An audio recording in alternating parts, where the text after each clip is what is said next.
Alumno, buenas tardes. Buenas tardes, doctor Sandoval. Muy bien. Disculpe, Dígame. no hemos podido realizar el pre-post-test porque no nos permite, nos figura un error en el sistema. Eso le estábamos tratando de comentar hace un momentito. ¿No han podido entrar? No nos sale como error, al menos en mi caso y la mayoría de mis compañeros mencionan que tiene el error y no permite entrar. No han podido ingresar. Bueno, Sí, doctor ya, Sandoval. vamos a revisarlo, ¿ya? Voy a tener en consideración eso, ¿ya? Muy bien. Muy amable, gracias. Hoy día vamos a tener dos clases teóricas. Esta que corresponde a la región del dorso y de la nuca. Y luego el doctor Herrera va a realizar la clase de inervación y vascularización del cuello. Seguramente que les va a decir también la fecha del examen y la hora. Muy bien.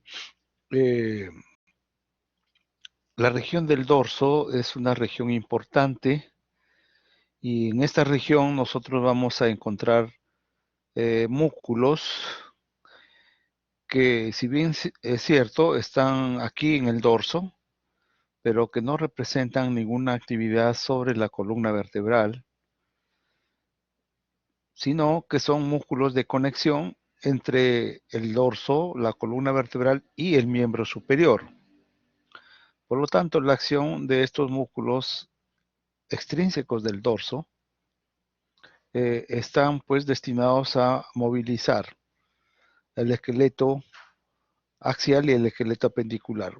La movilidad del miembro superior, como hemos visto, a través de estos músculos que están divididos en dos capas, una capa de músculos superficiales y otra capa de músculos intermedios, que ya lo hemos revisado cuando hicimos la clase de miembro superior.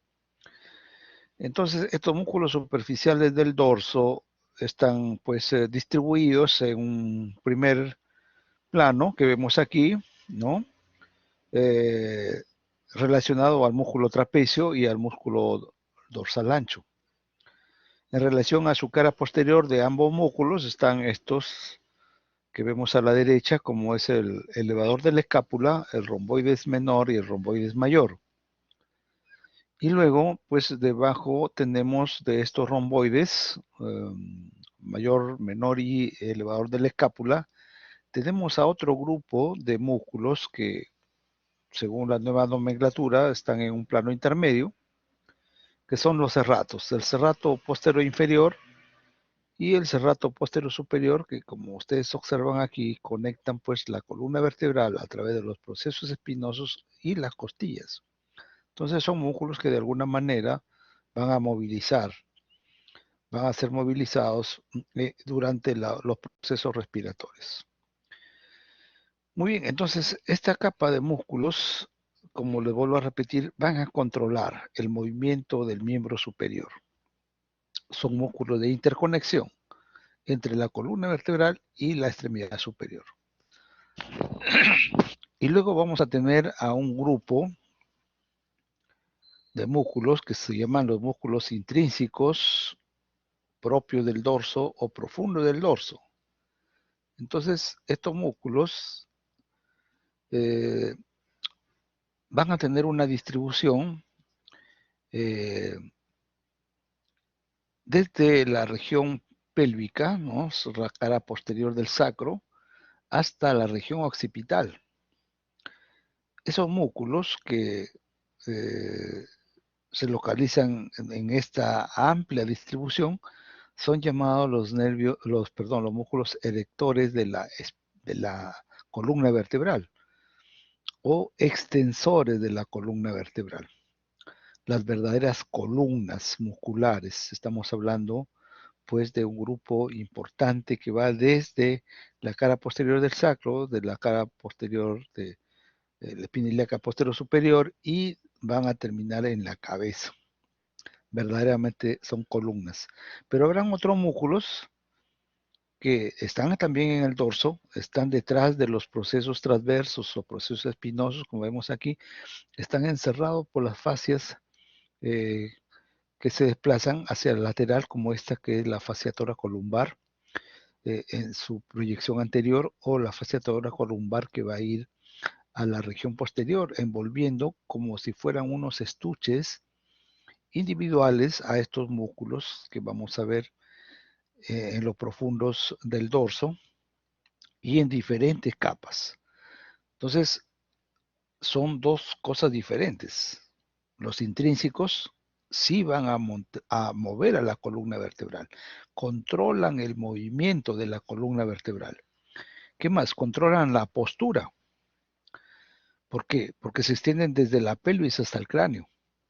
Y tercero, que están encerrados, están contenidos en la fascia profunda. Esta fascia profunda, desde la pelvis hasta el cráneo, pues tiene diferentes elementos que se fijan. Por ejemplo, vamos a ver en la región cervical al ligamento nucal. Entonces, esta fascia profunda se fija en la región cervical al ligamento nucal. Ya sabemos que el ligamento nucal pues tiene un origen en la protuberancia occipital externa y va hasta el proceso espinoso de C7. Eso es hacia la parte medial, pero también van como vemos aquí, a los procesos espinosos de las vértebras, ¿no? A los ligamentos supraespinosos y hasta la cresta media del sacro. Y hacia el lateral encontramos pues a los procesos transversos. En algunas regiones donde están las costillas veremos el ángulo de las costillas, que ya pues la fascia se denomina o torácica o lumbar o toracolumbar, y que son pues importantes para alojar a cada uno de estos músculos. Estos músculos intrínsecos o profundos del dorso lo vamos a estudiar en capas también. Una primera capa va a ser la capa superficial, que está compuesta por un solo músculo que se llama el esplenio. Miren ustedes aquí donde se origina el esplenio, tenemos el ligamento nucal y los procesos espinosos que abarcan hasta la séptima vértebra cervical. Se prolonga el ligamento nucal entonces hasta la séptima y de ahí se continúa el ligamento nucal ya con otro nombre. Pero nosotros vamos a observar que la proyección de C7 hasta T6 ya va a dejar un intervalo muscular que va a hacer posible que nosotros tengamos una división. Una división en la cual nosotros observamos este primer segmento de músculo un poco más grande, que es el esplenio de la cabeza. Entonces, de su origen se va hacia el lateral, se va a dirigir ¿a dónde? A la cabeza. ¿Qué parte de la cabeza? Pues el proceso mastoide del hueso temporal. ¿Y qué más? Al hueso occipital, al tercio lateral de la línea nucal superior. Ahí termina este músculo que es el esplenio de la cabeza. Y luego el otro fascículo que observamos aquí abajo va a dirigirse también hacia el lateral para terminar en los procesos transversos de las vértebras cervicales C1, C2, C3 o puede llegar hasta C4. Este se llamará el esplenio del cuello.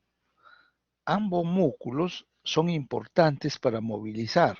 ¿Qué cosa? Cuando actúan en forma conjunta, van a llevar todo el bloque de la cabeza y del cuello hacia atrás. Son extensores de la cabeza y del cuello. Pero si se contraen en forma aislada, pues van a permitir la flexión lateral del cuello y la rotación de la cabeza hacia el mismo lado de la contracción. Muy bien, entonces aquí que vamos a mirar, pues que estos músculos están inervados por las ramas posteriores de los nervios espinales por debajo de C3. Muy bien, hay una particularidad aquí importante en este esplenio de la cabeza. Si nosotros trazamos una línea aquí en la parte que corresponde a la línea nucal superior, y luego en el lado de cada músculo esplenio de la cabeza, nosotros estamos observando este triángulo. Este es un triángulo. ¿Cómo se va a llamar ese triángulo? El triángulo de los esplenios. Entonces aquí observamos un contenido, un músculo. Este músculo se va a llamar el semiespinoso, músculo semiespinoso de la cabeza. Contenido del triángulo de los esplenios. Uno semiespinoso de la cabeza. ¿Qué otro contenido? Un nervio que va a perforar al músculo y se va a ir hacia superficial, perfora también al trapecio y luego se ubica aquí. Es el nervio occipital mayor. El nervio occipital mayor es la rama posterior de C2. Ya lo vamos a ver en la profundidad relacionándose con un músculo que es el oblicuo menor. En su borde inferior, ahí aparece este músculo y perfora desde la profundidad a todos los músculos hasta este semiespinoso trapecio y termina aquí para hacer la función sensitiva, la inervación sensitiva de la piel del cuello y de la región occipital. Muy bien, esto relacionado a la primera capa, capa superficial de los intrínsecos, músculo espléneo de la cabeza, espléneo del cuello, triángulo de los esplenios con su contenido. Muy bien, y luego vamos a observar esas columnas que les hablaba. Este es el preparado, donde vemos aquí al músculo. Aquí está el esplenio de la cabeza, y este sería el triángulo de los esplenios. Aquí vemos al semiespinoso de la cabeza, y este es el nervio. Vean ustedes cómo se distribuye, ¿no? El nervio occipital mayor, ramo posterior de C2. Les decía que estas sí son las verdaderamente columnas musculares que vamos a encontrar aquí en el dorso. Y constituyen el plano intermedio. El primer plano, ya hemos visto los dos esplenios, el plano intermedio o segunda capa ya viene a estar constituido por 3 músculos. Estos músculos van a llamarse el hilo costal, este más lateral, hilo costal, lo vemos aquí. Segundo, el longísimos del dorso llamado también dorsal largo. Y tercero, el espinoso. Entonces, 3 músculos constituyen este plano intermedio. Y miren ustedes dónde se originan. Vamos a hablar de este primer músculo, el hilo costal. El hilo costal, el longísimo del dorso y el espinoso, todos tienen un mismo origen. ¿Cómo se llama? La aponeurosis de los músculos extensores o erectores de la columna. Algunos libros lo llaman un poco antiguos, los músculos de la masa común. Bueno, el origen está aquí, cara posterior de la cresta ilíaca. ¿Ven? Esta es la cresta ilíaca.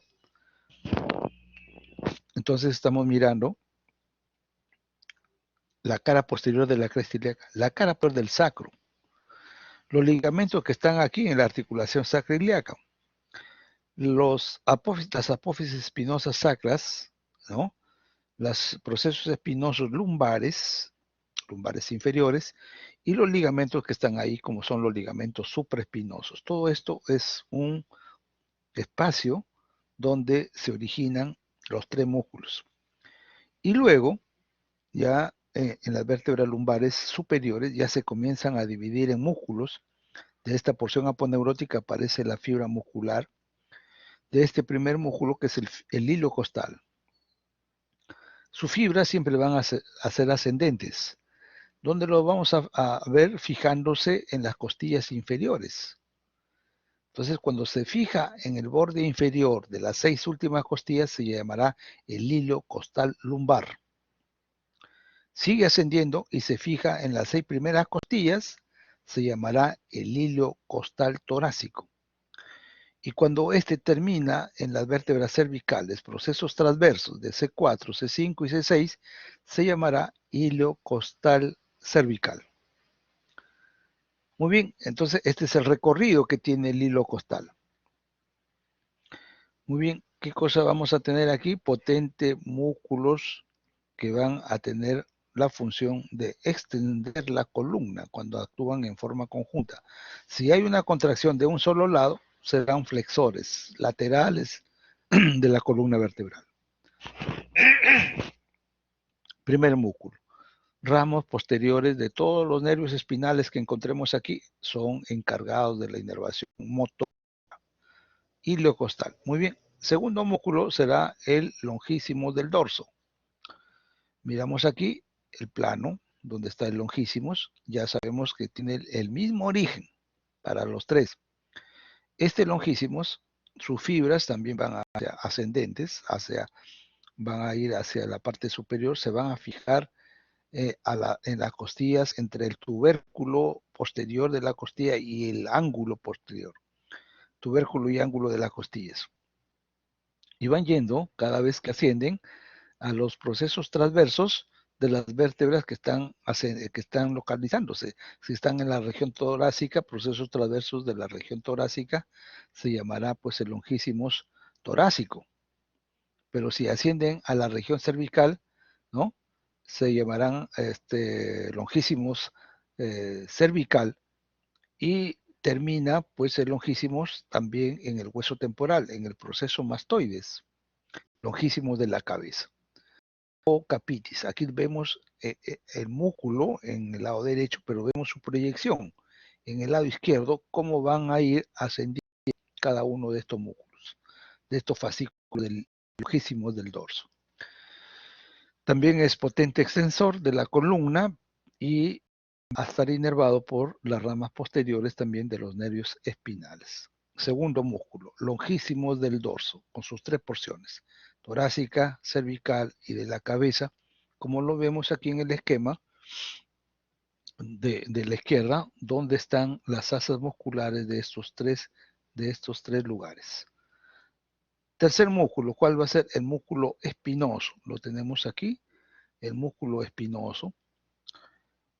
Su origen ya sabemos que es igual para los tres, como hemos mencionado.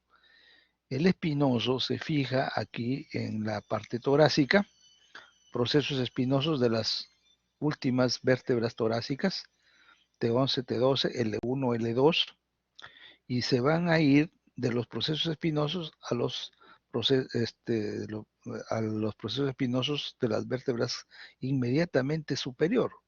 ¿Hasta dónde? Hasta la cuarta, quinta o sexta. Hasta ahí se llamará el espinoso torácico.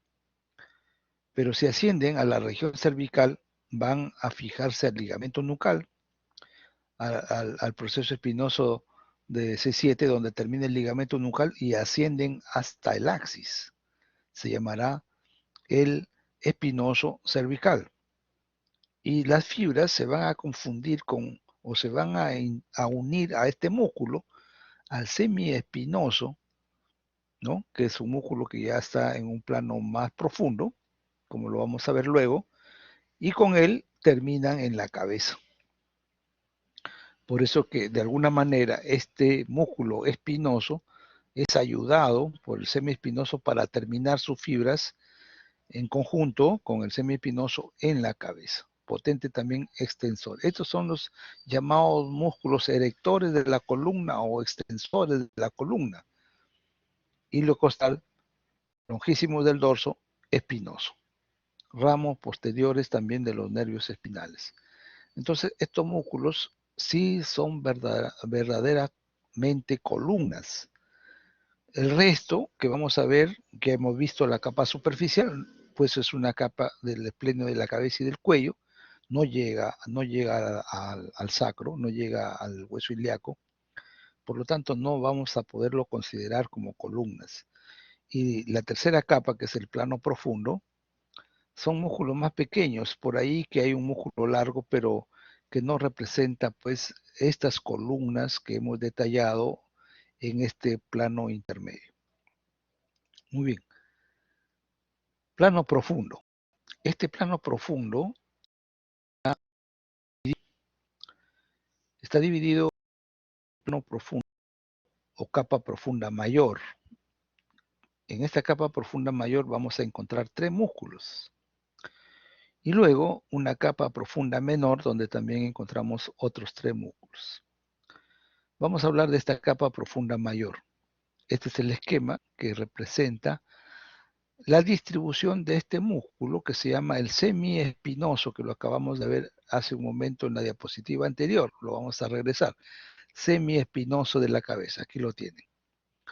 Aquí entendemos en este esquema cómo el semiespinoso va a tener pues un trayecto torácico, otro cervical y otro de la cabeza. Entonces, son transversos espinosos, o sea que nacen en los procesos transversos y terminan en los procesos espinosos, transversos espinosos.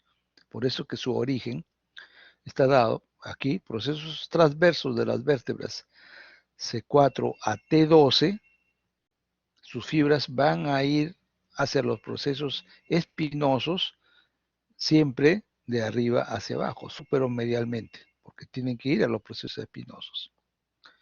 ¿Qué proceso espinoso? De la región torácica y cervical.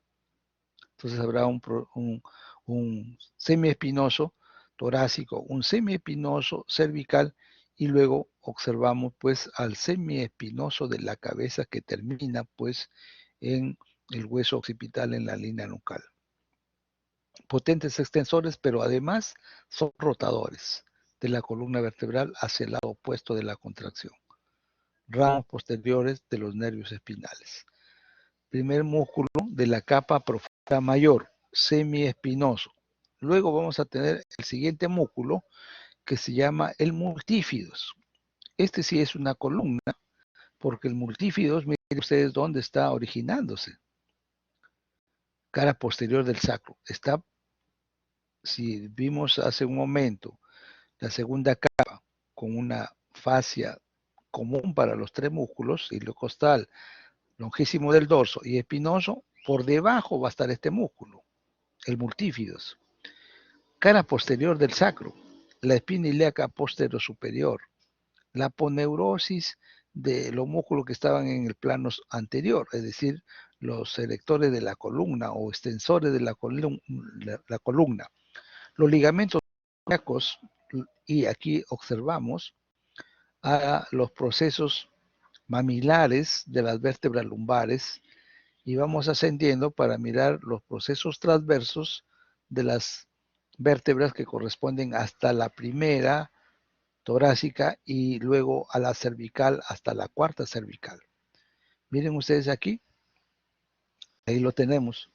Entonces, conforme avanzan estas fibras musculares que van de procesos transversos a procesos espinosos, siguen una secuencia. Lo vemos ahí, hasta terminar en la región cervical, cuarta cervical. Esta secuencia de fibras musculares determina pues la presencia de este músculo, multífidos. Puede ser uno o dos niveles, pero cuando este músculo va de un proceso transverso a un proceso espinoso mucho más alto, algunos libros ya lo denominan submultífidos. Pero en la nomenclatura vemos de que la distribución de este músculo en un porcentaje muy importante es una cadena muscular como la que estamos señalando aquí, ¿no? Y por lo tanto ya ese término de submultífidos ha pasado a no tener ya una consistencia en relación a la ubicación del músculo. Esta es una diapositiva de la última edición de Grey Anatomic en inglés, la última edición es de 2020, y ya ellos consideran solamente dentro de esta capa profunda mayor a este solo músculo, al multífidos. Segundo músculo. Muy bien, y el tercer músculo que vamos a ver son los rotadores de la columna. También son músculos transverso espinosos. Miren ustedes que estos rotadores se originan en los procesos transversos de las vértebras de la región torácica, las vértebras más desarrolladas de la región torácica, de mayor volumen, estamos hablando de las últimas, y sus fibras van de procesos transversos, van a distribuirse hacia medial, ¿no? Hacia arriba, superomedial, y van a unirse aquí para terminar atravesando la lámina a los procesos transversos o a los procesos espinosos. Si son procesos transversos, la expansión del músculo es pequeña, por eso se le llaman los rotadores cortos. Pero si van a un proceso espinoso, el trayecto es más largo, como lo vemos aquí en esta gráfica. Entonces, estos serán los rotadores largos. Entonces, rotadores cortos, rotadores largos, si van a láminas, van a procesos espinosos. Son rotadores, pero además son estabilizadores, porque estamos aquí sobre la lámina. Y la lámina es un espacio óseo que tiene una interconexión hacia el proceso espinoso y hacia el proceso transverso. Las láminas, por lo tanto, acompañadas de estos músculos, tendrán esa capacidad de estabilización, pero además van a tener pues otras funciones como extensores de la columna o movimientos rotacionales. Estos son los músculos que van a dar un aviso cuando hay un proceso traumático de la columna, un golpe, y aparece el dolor. Entonces, la fascia y los neuroreceptores que envuelven a estos músculos son los principales en elementos en comprometerse en los traumatismos, y este es una de las potentes causas de dolor, de inestabilidad, que puede tener pues por lo menos una duración considerable, hasta de unos 7 a 10 días, para que tengamos la vuelta a la normalidad. Y luego tenemos la capa profunda menor. En la capa profunda menor vamos a encontrar a otros 3 músculos. Uno de ellos será el interespinoso. Interespinoso. Si nosotros miramos a los procesos espinosos de las vértebras, ya hemos visto los ligamentos que están ahí, pero además están estos músculos. Entonces, la superficie superior del proceso espinoso, ¿ya?, hasta la superficie inferior del mismo proceso en las vértebras adyacentes o continuas de la región cervical y de la región lumbar. Ahí se ubican los interespinosos, cervicales y lumbares. Si nosotros miramos la posición, son músculos que ayudan, colaboran con la extensión de la columna y la rotación de la columna vertebral. Por eso que son importantes. Ramos también posteriores de los nervios espinales, interespinosos. Luego vamos a encontrar a los intertransversos. Procesos transversos de las vértebras cervicales que vemos aquí y lumbares. Entonces, ¿a dónde van a ir? A los otros procesos transversos de las vértebras que están aquí. En la región cervical pues tenemos 7 vértebras, en la región lumbar 5, entonces procesos transversos de estas vértebras, ahí están. Músculos que están dispuestos aquí en esta cadena lateral de los huesos.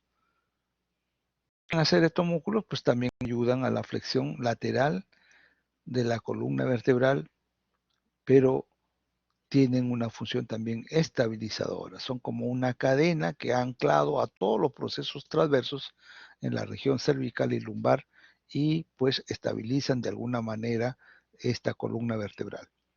Y luego vamos a tener aquí el tercer músculo de la capa profunda menor, que son los elevadores de las costillas. ¿Dónde tenemos costillas? Solamente en la región torácica, pues no puede haber otra.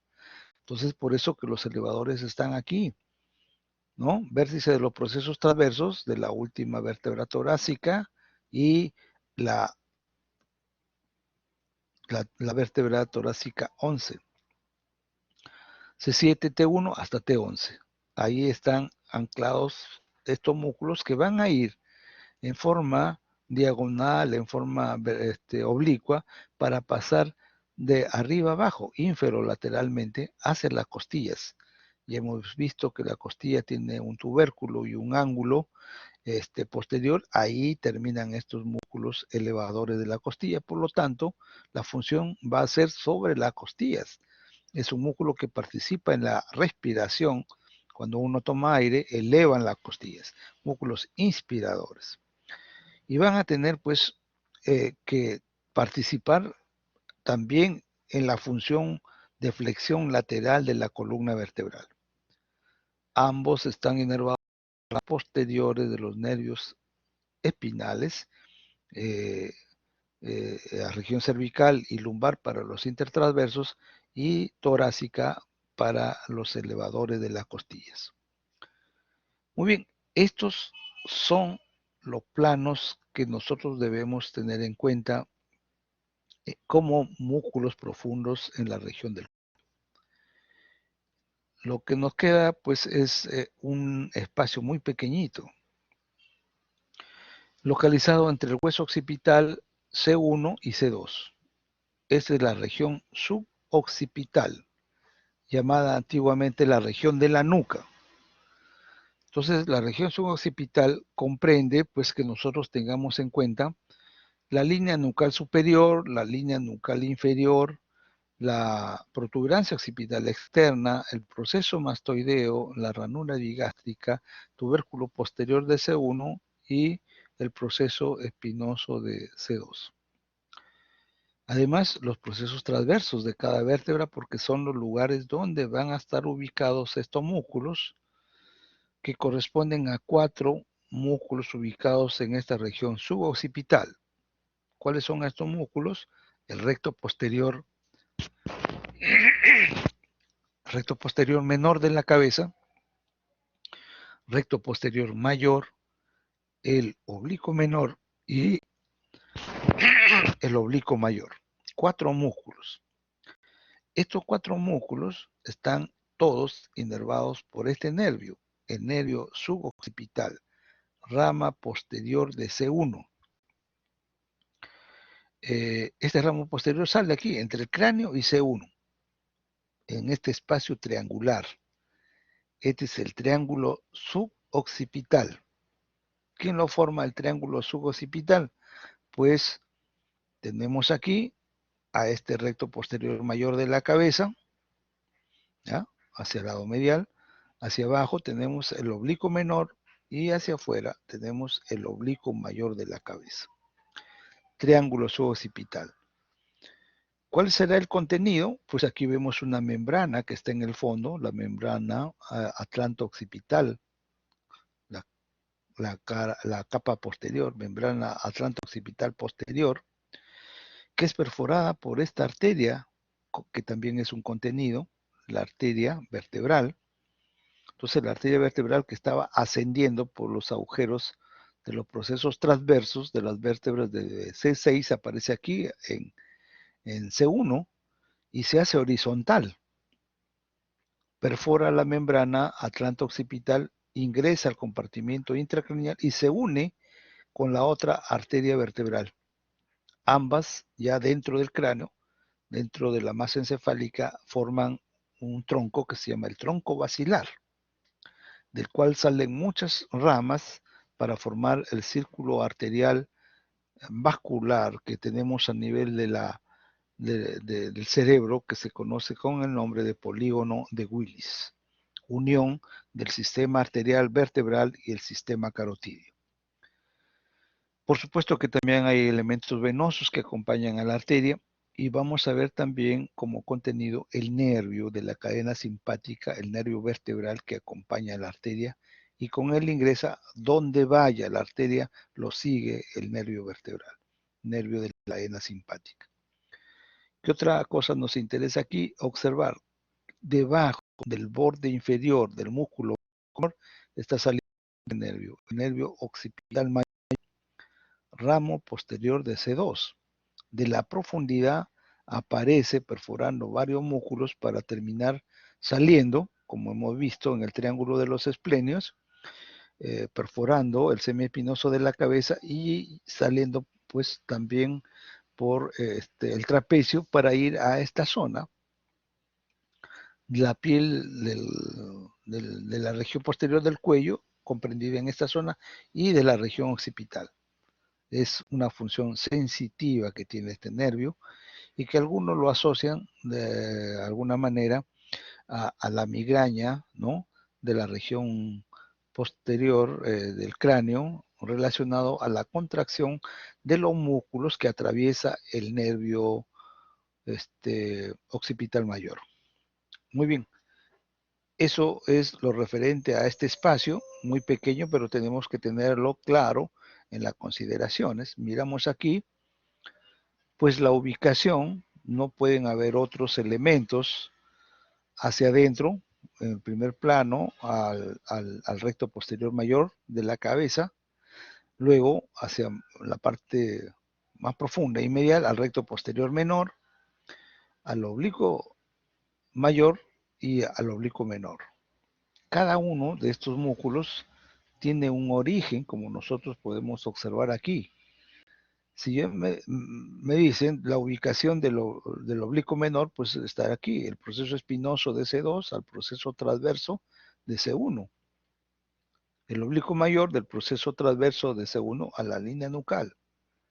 Si estamos hablando del recto posterior mayor, igual, el proceso espinoso de C2 a la línea nucal en su inicial, y lo mismo para el recto posterior menor, que va también al proceso del tubérculo posterior de C1 a la línea nucal en su tercio interno.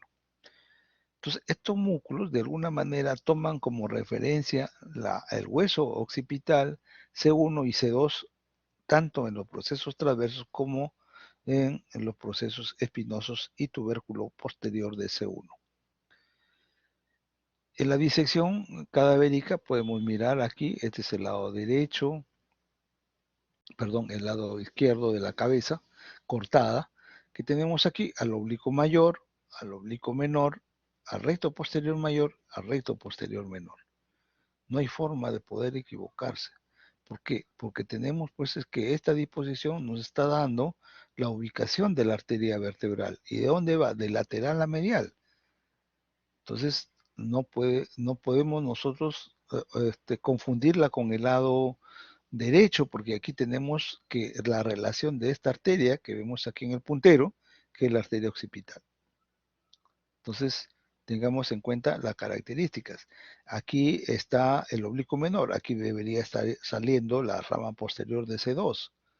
De alguna manera, posiblemente no está disecada, pero aquí tenemos a C3, la rama posterior de C3, que son nervios motores para todo el grupo posterior hasta la finalización de la columna vertebral y los músculos que hemos señalado.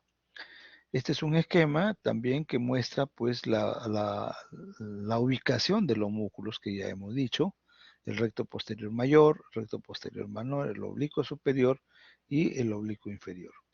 El trayecto horizontal de la arteria vertebral no es vertical, sino horizontal, porque aquí está el agujero transverso del proceso transverso y ya tiene que ingresar para perforar la membrana atlanto-occipital, ingresar al compartimento intracraneal. Este es el oblicuo inferior, y aquí está saliendo en su borde inferior este nervio, ¿no? Rama posterior de C2, ¿ya? Nervio occipital mayor. Y en el preparado observamos lo mismo, vemos aquí la disposición del oblicuo menor, el oblicuo mayor, el recto posterior mayor, recto posterior menor, y aquí debajo del oblicuo menor, este nervio, este es el nervio occipital mayor, disecado íntegramente en sus fibras que van hasta la región lateral del hueso occipital, pasan a la región temporal y ahí posiblemente haya una anastomosis, porque a veces no hay, con el nervio occipital menor que ya lo hemos visto por la región anterior, rama del plexo cervical. Muy bien, entonces tengamos en consideración estos elementos relacionados a la profundidad donde se encuentra este triángulo. Cada uno de estos músculos son pues pequeños músculos potentes en la región de la nuca, en la región suboccipital. Algunos, como este recto posterior menor de la cabeza, es potente extensor. Otros, como el oblicuo menor de la cabeza, que es el único que no toma inserción en la cabeza. Se le llama así oblicuo menor de la cabeza por el movimiento que imprimen, pero no toma inserción como en la cabeza, no llega a la línea nucal como lo vemos aquí, del proceso espinoso de C2 al proceso transverso de C1. Pero es un potente rotador. de la cara hacia el mismo lado de la contracción. El oblicuo mayor sí es extensor y va a inclinar hacia el mismo lado de la contracción la cabeza. Y el recto posterior mayor, que lo vemos aquí, además de ser extensor, también es rotador de la cara hacia el mismo lado de la contracción muscular. Todos inervados por el ramo posterior de C1. No es que me vayan a poner que hay otro nervio ahí en la inervación, no. Todos los músculos de la región suboccipital, ramo posterior de C1, motor. Porque si me ponen ramo posterior de C2, ya no es motor, pues es sensitivo. Acabamos de ver la distribución. Muy bien, y también hay un elemento venoso importante, la vena yugular posterior. Entonces la vena yugular posterior, cuando lo hemos disecado en el laboratorio, no es como lo tenemos aquí en la gráfica, que sea voluminosa, no, es una vena completamente colapsada, aplanada, pero que cumple una función importante en drenar todo el sistema venoso que está alrededor de esta región, de la región suboccipital. Entonces vamos a encontrar que hay una cantidad de pequeñas venas que son las formantes de la vena yugular posterior. Venas que vienen del proceso mastoides, las venas mastoideas, las venas que están alrededor del agujero condilio, ¿no? Uh, vena condilia, ¿no? Con posterior, venas occipitales profundas, las venas que están alrededor del foramen magnum, ¿no? Agujero magnum, las venas intrarraquídeas de las vértebras correspondientes al plano suboccipital, C1, C2, y ellos van a formar pues un tubo venoso que se llama la vena yugular posterior. Esta vena es muy profunda, vamos a observar que transita por los procesos espinosos y transversos por ese canal y desciende a la base del cuello. ¿Hasta dónde? Hasta C7, proceso espinoso de C7. Primera costilla. Y luego perfora la fascia para ir hacia anterior, para terminar en la cara posterior del tronco venoso brachiocefálico del lado derecho o tronco venoso innominado del lado izquierdo, ¿no? Siempre lateral a la vena vertebral. Entonces, estos son el territorio vascular que vamos a ver ahí. Ya hemos visto las arterias de la región suboccipital que son propias para estos músculos, dependen pues de la arteria occipital. La arteria vertebral no tiene que ver con ramas musculares, por si acaso. La arteria vertebral, antes de unirse con la otra, pues va a dar ramos que nutren a la médula espinal. La arteria espinal anterior y dos arterias espinales posteriores. Muy bien, alumnos, con esto pues hemos hecho puntos importantes de la región del dorso que hay que revisar, que hay que tener claro. No sé cómo estarán las demás mesas, pero hay mesas que no están con los conocimientos claros en la práctica. Pero bueno, ya tendré que evaluar al resto de las mesas en los siguientes regiones que vamos a ver. Todas van a ser evaluadas desde la 1 hasta las 9 en ambos grupos. Y ahí veremos realmente el aprendizaje que ustedes tienen. Muy bien, ¿alguna pregunta, alumnos?